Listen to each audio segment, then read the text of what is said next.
Hey guys, so today we have finally arrived. I'm gonna finish this series right here tonight. Today, this is gonna be the last part of how the Mongol Empire fell by kings and generals.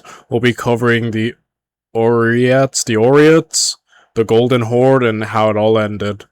Um, so yeah, it'll be definitely interesting to see how the Golden Horde ends, because I think that's definitely one of the big ones. I feel like the Yuan Dynasty and the Golden Horde are the two big dogs of the successors. Well, I know that's debatable, but they're the ones I hear the most about, especially the Golden Horde. They seem to be the more popular ones, at least, from what I've heard. So, yeah, I'm really looking forward to just seeing how it all ended for them. I do know Timur crippled them severely by attacking them, so I hear that had a big part. So yeah, it'll be really cool to just see how things ended up for them.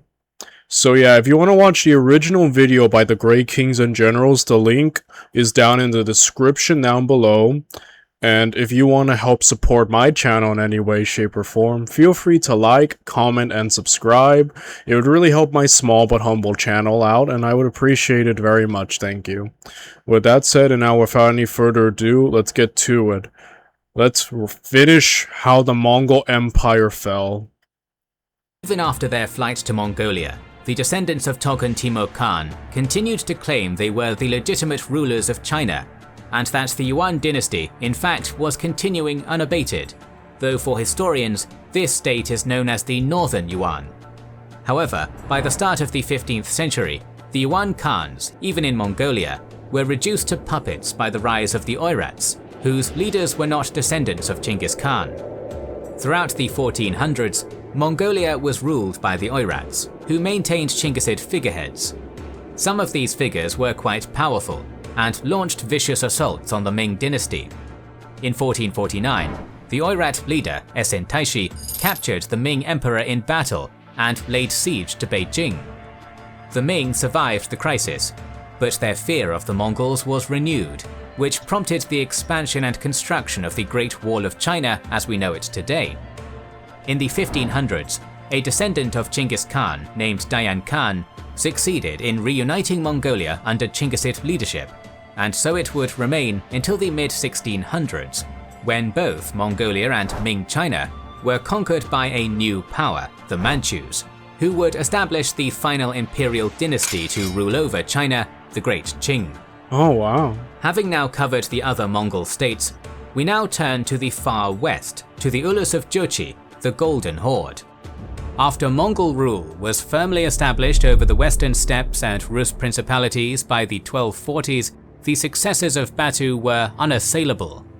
While sometimes presented as outside or even independent of the Golden Horde, the Rus principalities were the Khan's total vassals, providing tax, tribute, and soldiers as the Khan required, and each Rus prince had to receive confirmation for his right to rule from the Khan's Yalik.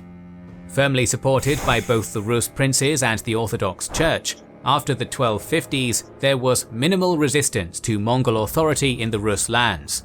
Yet the Rus were but one of the subjects of the Jochid Khan, and not where his attention was most directed, for they continued to live as nomads. Mongol rule reorganized society in the steppes.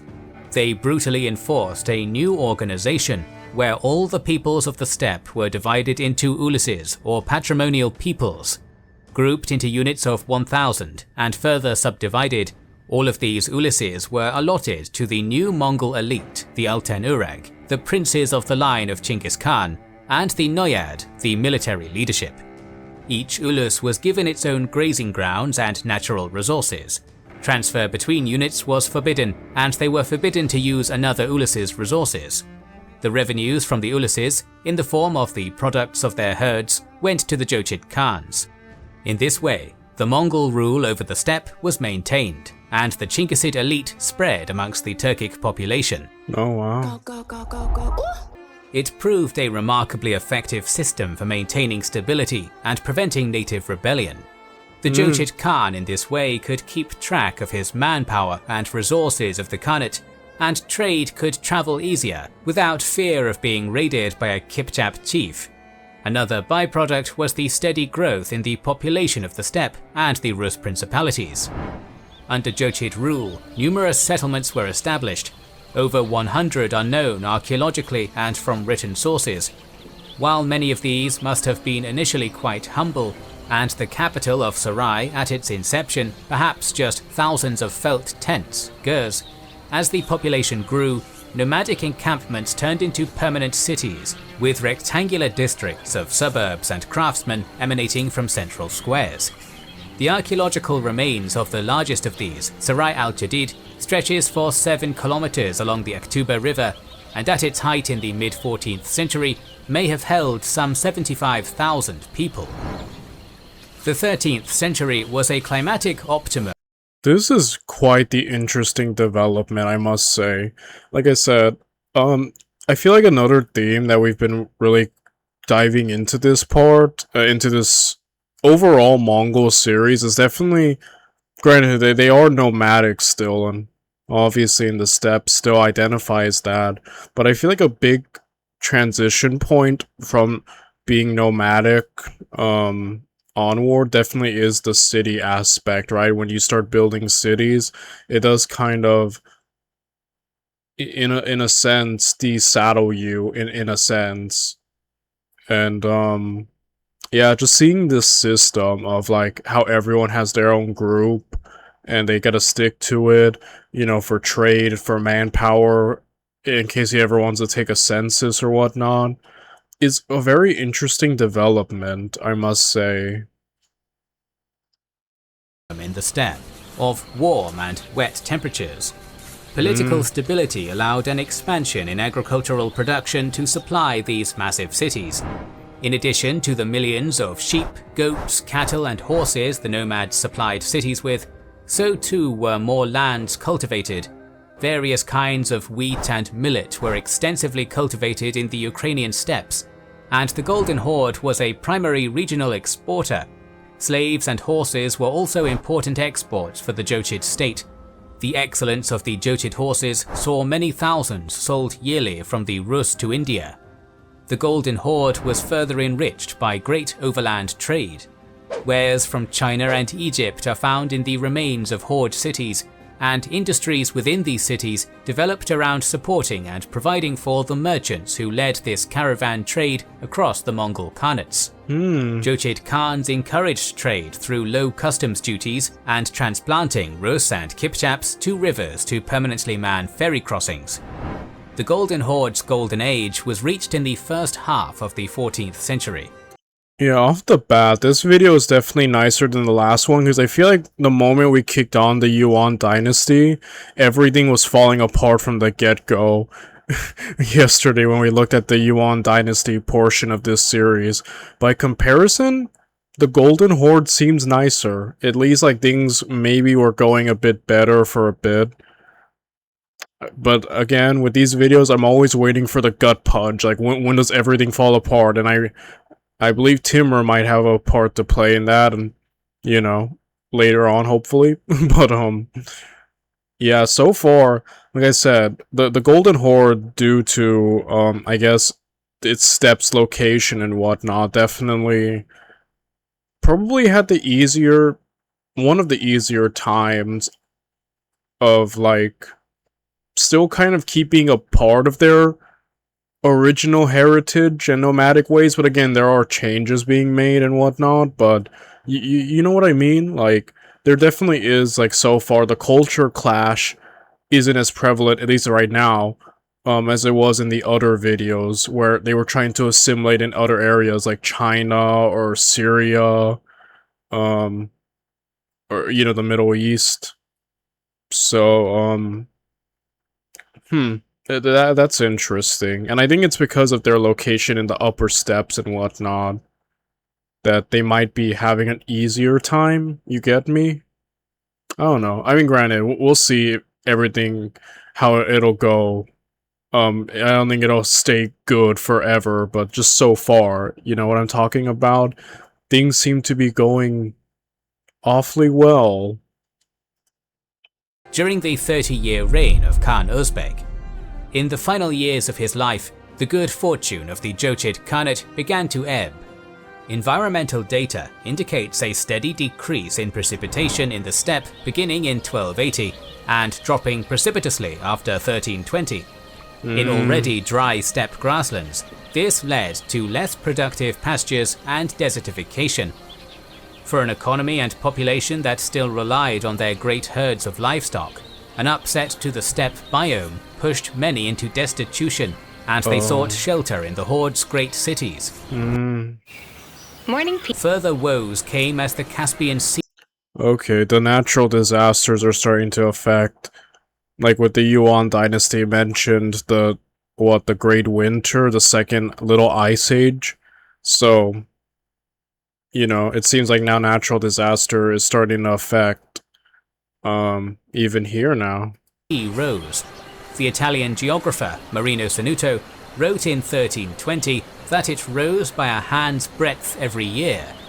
Low-lying farmland and communities in the Volga Delta were destroyed, driving yet more people to the cities.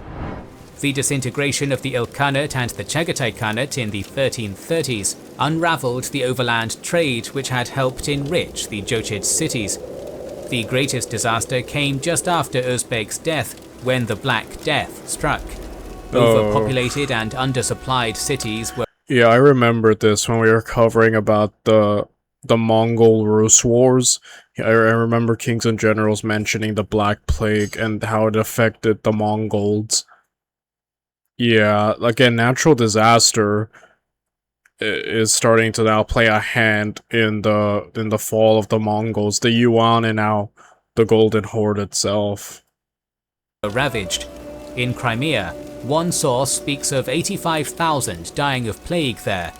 It was there in 1343 that Özbek's son, Janibeg, while besieging Kaffa, infamously is alleged to have thrown plague bodies into the city, which brought it to Europe.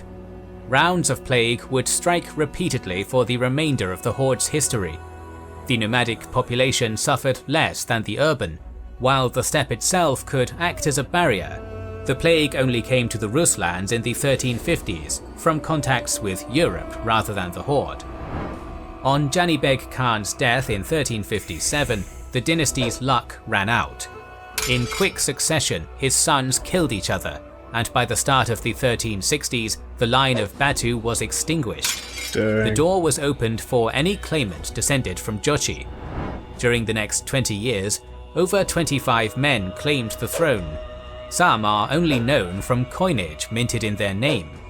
Some ruled little more than weeks, until pushed out by another contender or power broker. Of these, the most famous was the General Mamai, who from his base in Crimea became the most powerful individual kingmaker. While the Jochids wasted their energies in 2 decades of anarchy, its hold over the border regions weakened. Lithuania seized the far west, taking Kiev and pushing to the Black Sea coast. The eastern wing of the Ulus became independent. In the Rus lands, princes stopped making the treks to the Horde for confirmation. The Rus princes grew bolder, and the Prince of Moscow, previously the Khan's favorite tax collector, grew in might, culminating in Prince Dmitri's victory over... Yeah, okay, yeah, as Europe is starting to push out the Horde, right? And we did cover Dmitri's success against the Mongols in the, you know, Mongol-Rus War video. So yeah, definitely you see them kind of losing their grip on, you know, Europe, and they're kind of being driven out and losing power and influence there. Mamai at Kulikovo in 1380, when Mamai came to chastise Dmitri for his failures to provide tribute. Shortly after, Toktamish, a descendant of Jochi's son, Tuka Timur, succeeded in overcoming Mamai and the other Khan makers and re-established central authority. Angered at the Rus prince's tardiness with in-person submissions and tribute, Toktamish took his army into the Rus lands, sacking Moscow in 1382 and sending Dmitri Donskoy fleeing. The Battle of Kulikovo, despite its standing in Russian popular memory, did not alter the dynamic between the Rus and the Horde. Yet Dmitri's policies over his reign solidified Moscow as one of the most preeminent cities of the Rus. On his death in 1389, his son was accepted as Grand Prince with little issue, though the Rus were still vassals of the Khan. Toktamish enacted reforms to strengthen his power, combat inflation, and reset the Horde's diplomacy. To the Mamluks, Ottomans, Jalayirids, and Mughalistan, he renewed friendly relations, while in the west made Lithuania and Moldova vassals of the Horde. His vision was a renewal of the preeminence of the Golden Horde. Not only did he seek to revive the overland trade routes, which had further been undone by the fall of the Yuan, but he also presented himself as the heir to Chinggis Khan. His pretensions put him on a collision course with the master of Central Asia and his former ally, the great conqueror Aksek Timur, Tamerlane. Oh my gosh. Toktamish wanted Khwarezm and the Caucasus back under Jochid suzerainty. Tamerlane desired. My goodness. Watching Timur's rise among the Chagatai, his, conquest even into the Ilkhanate and their former territory, and how he took, the Middle East, and him humbling the Golden Horde. Timur was quite the influence in the kind of fall and a very prominent figure near the decline and fall of these Khanates, which I find such an interesting position that he was in. And I do know that Timur had ambitions of restoring the empire of Genghis Khan, or creating an empire to rival it, So it does make sense. It really is such an interesting era he ascended to, and his mission, and how it came to blows with, the other Khanates and successors. So yeah, I don't know. It's just an interesting thing, Both. The two great generals went to war in 1391 and 1395, and narrowly was Tamerlane the victor. Over 1395, Tamerlane systematically sacked the major cities of the Horde. The distraction ensured the near-total dismantling of the urban economy and overland trade through the steppe. After Tamerlane's withdrawal, Toktamish and his sons could not overcome the Horde's new master, Edigur. As he was not a descendant of Chinggis Khan, Edigur could not become Khan, but as Beylerbey, empowered by Tamerlane, he controlled the succession. For the next 2 decades, he reduced the Khans to puppets, removing those who challenged him, and had some success in strengthening the Horde, even retaking Khwarezm after Tamerlane's death, and besieging Moscow in 1408. Some economic recovery is indicated from the restarting of mints in major cities. To help legitimize himself, he also furthered conversion to Islam of the Horde's nomadic population, continuing the process begun by Uzbek. But Edigur's power was never secure. Rival factions put up their own Khans, and the sons of the late Toktamish continued to fight him. In 1419, Edigur was finally killed by one who had been declared Khan, and with him died the final figure who had the capability of holding together the Horde's constituent parts. Dang. The 1420s saw another decade of Khans who ruled only briefly, and often at the same time. The situation stabilized slightly over the 1430s and 40s into 3 main powers: Abul Khair Khan in the east, Kuchuk Muhammad in the Volga steppe, and Sayyid Ahmed west of the Don River. Kuchuk Muhammad's nearly 20-year reign is when scholarship and the Rus sources call the state the Great Horde. The Rus, who spent most of these years locked in their civil wars, still paid tribute to the Khan of the Great Horde. Each Khan saw himself as the legitimate ruler, and new claimants continued to arise. One Khan, Ulugh Muhammad, made himself independent at Kazan after being ousted from Sarai. On the Ural River emerged the Nogai Horde under the descendants of Edigur. When Kuchuk Muhammad's son Mahmud was ousted by his brother, Mahmud's heirs took over Astrakhan. And in 1442, Crimea and the surrounding steppes came under the rule of Sayyid Ahmad's nephew, Haji Giray, establishing Crimea's long-ruling Giray dynasty. Yeah, they just keep shrinking. Like already the Golden Horde was a fracture of the Mongol Empire, and now this fracture is fracturing even more into the Great Horde, but it's shrinking so much. Like you're just seeing it like just fracture, like glass breaking, you know what I mean? It's very insane. Haji Garai and his son Mengli Garai dedicated their lives to fighting the heirs of Kuchuk Muhammad, the Khans of the ever-declining Great Horde. In a 20-year struggle, Kuchuk Muhammad's son, Ahmed Khan, enjoyed few successes, over-relying on useless Polish allies and denied tribute by the Russian Grand Princes. Ivan III continued the domination of Moscow over the other principalities and, like his predecessors, recognized the overlordship of the Khan, though maintained diplomacy with the other emerging Khans. From the 1440s onwards, Rus' tribute to the Horde lagged, and in 1471, Ivan ceased it altogether. Ahmed Khan frequently sent messengers demanding its resumption, or for Ivan to come and reaffirm his submission in person. The ever more frustrated Ahmed Khan, who had aborted a march on Moscow in 1472, ordered another attack in 1480, in cooperation with his Polish ally Casimir IV. Ivan marched against him, and the armies faced off across the Ugra River over the summer and into the autumn. Ahmed waited in vain for Casimir, who never arrived. Arrows were shot, arquebuses were fired. Ivan worried the river would freeze and allow Ahmed free passage. Ahmed retreated first, downtrodden his ally had failed to show, and was murdered the next year. Dang. So ended the Great Stand on the Ugra River, a glorified staring contest.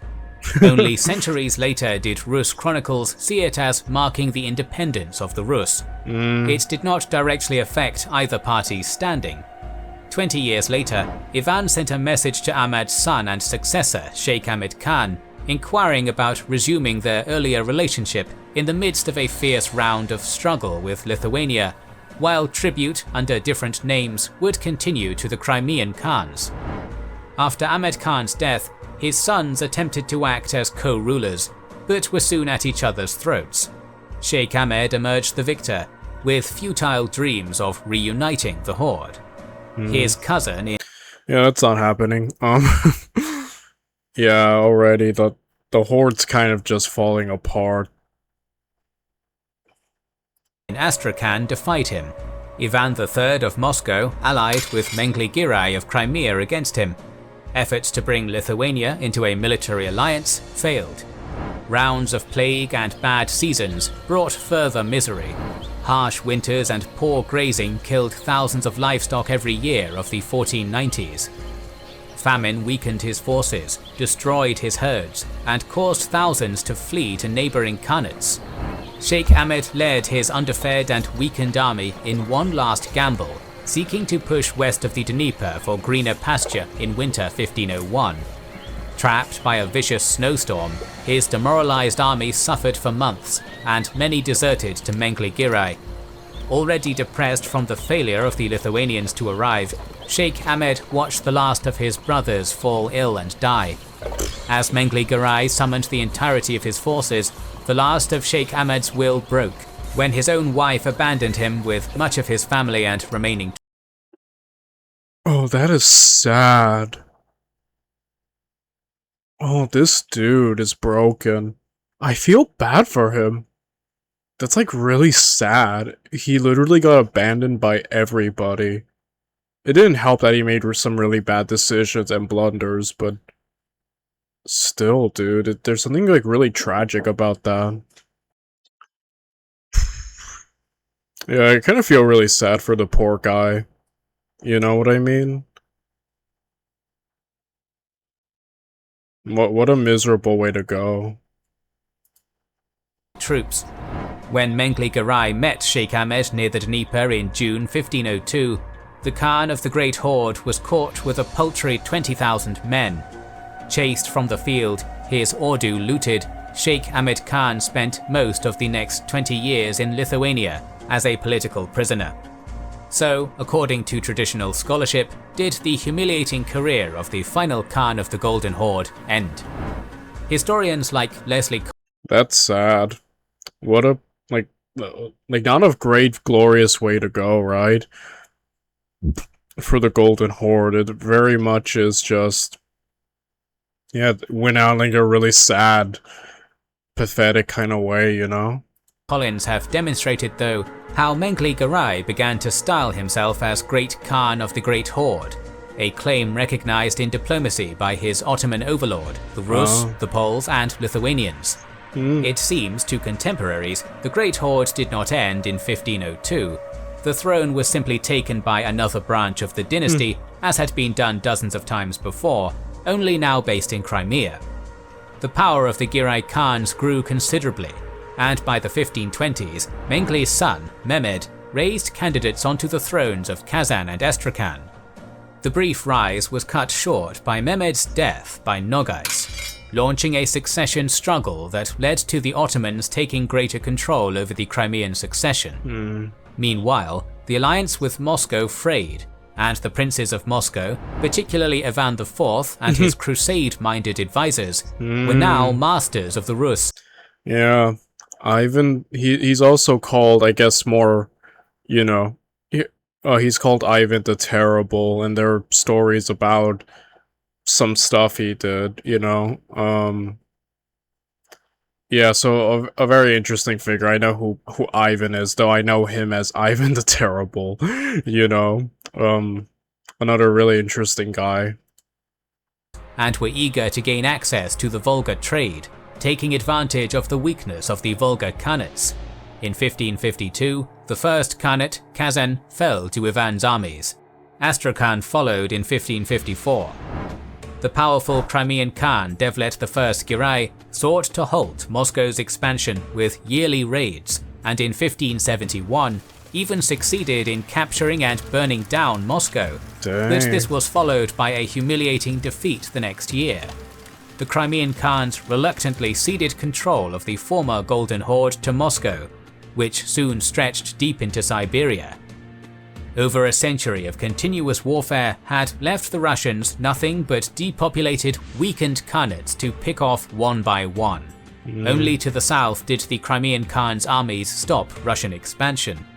Not until 1783 was the Khanate finally annexed, thus ending the last vestige of the Golden Horde and the Mongol Empire. Wow. And it's Russia who delivered the killing blow to the last of the Khanates. How the tables turn, you know? Dang. We are planning to cover the fall of many empires past and present, so make sure you...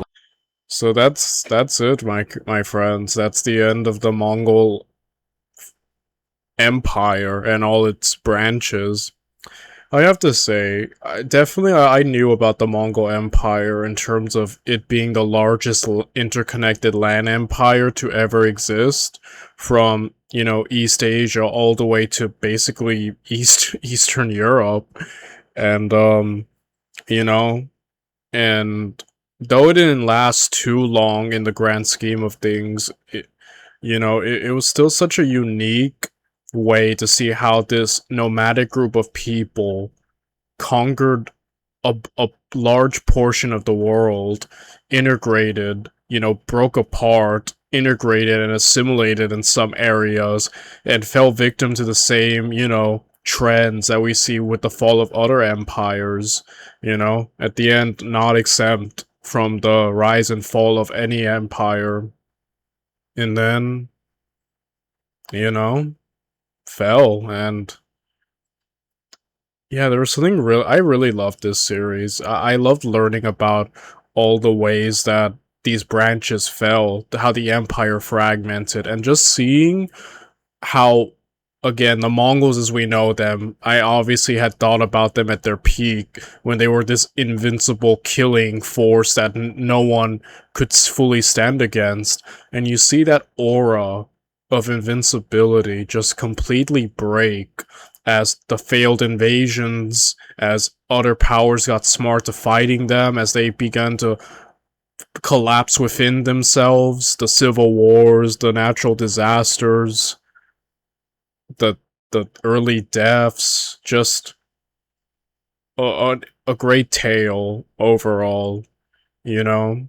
And I really enjoyed learning about them, because I'm not gonna lie, I wasn't the most enthusiastic about covering the Mongols when we started. Like, I know that I said January, all January 2026 would be like about the Mongols. And every day I would post a video by kings and generals from the Mongols. And mainly because it was, requested, and I knew it was gonna do well because the Genghis Khan videos I did from Extra History did really well. But I won't lie, sometimes I do watch videos that obviously are recommended to me, and I don't have the most enthusiasm in going into them. Like, oh, I guess, I gotta watch this, but this has been fun. My opinion has shifted, and I have found myself really enjoying, this, where I thought like I was just doing this, to fulfill recommendations and stuff. Like I do with a lot of videos. Not to say I'm miserable or anything, just a lot of what I do is to follow recommendations. Some I have more excitement for, others I'm kind of like, I'm just gonna do it, but um this is definitely a time where I'm glad I did, and I'm glad I kind of, despite my lack of enthusiasm, I still always try to walk into every video with an open mind, and to learn, because that's really what this channel's about, me learning from history, and I'm glad I did. I'm very happy that I've been going through this journey. We still have more Mongol videos until this month is over. A few more days left, but I'm very happy to have learned more about the Mongol Empire and how things are done. So overall, this has been great. I've loved it, and yeah, we still have a few more days left of Mongol month of this January, so let's wrap it up strong. I'll see you guys tomorrow with more Mongol related videos. Bye everyone.